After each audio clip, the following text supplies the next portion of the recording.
आपण जेवढं मागे जाऊ तेवढा वाद वाढेल, देवेंद्र फडणवीसांनी एका वाक्यात अजितदादांना मेसेज दिला।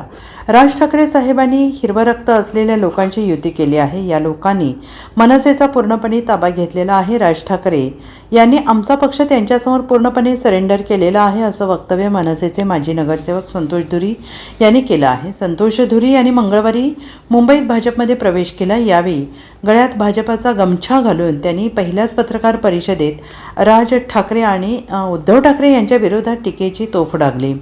मुंबईत मनसेला 52 जागा सोडल्याचे दिसत आहे आणि त्यापैकी 7 किंवा 8 सीट निवडून येईल की नाही याचीही शाश्वती नाही। उद्धव ठाकरे गटाने आम्हाला पाहिजे त्या सीट दिलेल्या नाहीत। उलट ज्या जागांवर ठाकरे गटाकडे उमेदवारच नव्हते किंवा ज्या ठिकाणी त्यांच्या विद्यमान नगरसेवकाचे नाव खराब झाले होते अशा जागा ठाकरे गटाने मनसेला देऊ केल्या।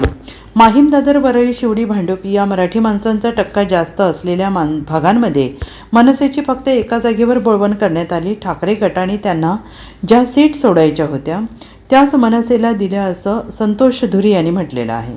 ठाकरे गट आणि मनसेत मुंबईत जागा वाटप सुरू असताना प्रत्येक विधानसभा मतदारसंघात मनसेला 2 जागा सोडायच्या असे ठरले होते, पण दादरमधील वॉर्ड क्रमांक 190 आणि वॉर्ड क्रमांक 192 आपल्याला मिळणार नाहीत असे नितीन सरदेसाई यांनी मला सांगितले। मी तेव्हाच काय करायचं ते करा, पण मला मोकळं करा असं नितीन सरदेसाई यांना सांगितलं। मात्र वॉर्ड क्रमांक 192 ठाकरे गटाच्या वाट्याला गेला।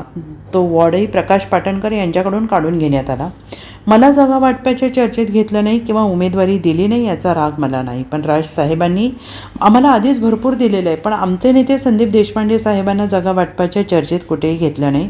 ज्यावेळी आम्ही याविषयी विचारणा केली तेव्हा आम्हाला कळालं की वरून तसा तह झाला आहे की राज साहेबांनी संतोष धुरी आणि संदीप देशपांडे हे 2 किल्ले सरेंडर केलेत आणि हे दोघे उमेदवार म्हणून किंवा जागा वाटपात कुठेही दिसणार नाहीत असा आदेश वांद्र्याच्या बंगल्यावरून आला होता, असंही संतोष धुरी यांनी म्हटलेलं आहे।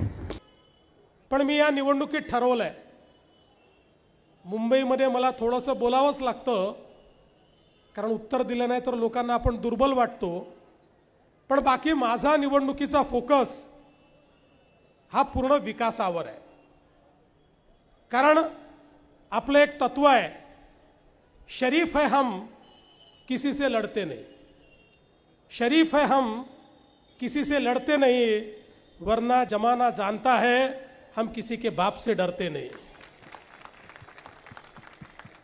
त्यामुळे आज खरं म्हणजे आपण जर या पुण्याचा विचार केला तर केवळ महाराष्ट्रातलं नाही, देशातलं फास्टेस्ट ग्रोइंग सिटी, देशातली सर्वाधिक वेगाने विकसित होणारं शहर हे आपलं पुणे शहर आहे।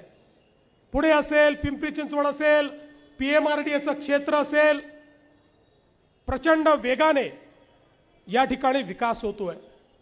आणि पुण्याचा विचार केला तर जवळपास 500 चौरस मीटरचं आपलं पुणे एक प्रकारे महाराष्ट्राच्या अर्थव्यवस्थेचं ग्रोथ इंजिन म्हणून या पुण्याकडे आपण पाहतो।